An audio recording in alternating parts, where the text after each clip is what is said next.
Hey guys and gals, Sweet Project Cars here, and we are working on the blue bomber today. We are actually going to do a decent front wheel alignment because we changed the inner and outer tie rods and all that stuff.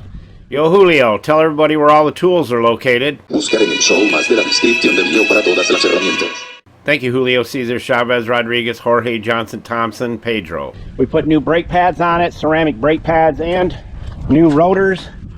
And now we have to get an alignment done before we can take it in and have it aligned. But this is how you do it. You get yourself two decent jack stands, heavy ones, some string line, and then because your rear wheels are usually set at 0 degrees, very easy to go off of. So you kick the jack stands around until you get it at the same measurement. That's 1 inch at the center of the string, and that's what I'm looking for.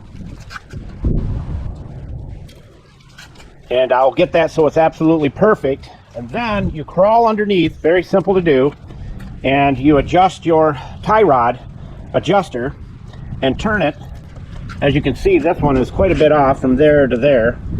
Then I've got this little dog thinking she's going to help me. And we've got 1 1/8 inches roughly, and 2 1/8.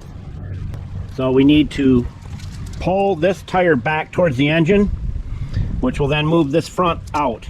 This line will be perfectly parallel to the back wheel, which is at 0 degrees.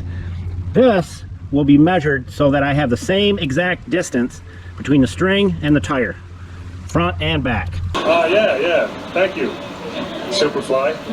And then it will be aligned well enough to get it to a professional alignment. You just use your seat belt, go through the steering wheel to keep it straight so your steering wheel is dead on, and we'll do both sides of the vehicle the same way. Be so good I won't have to get a front wheel alignment. I'm pretty tight. I'm a tightwad. We'll see. As we always say, Sweet Project Cars out.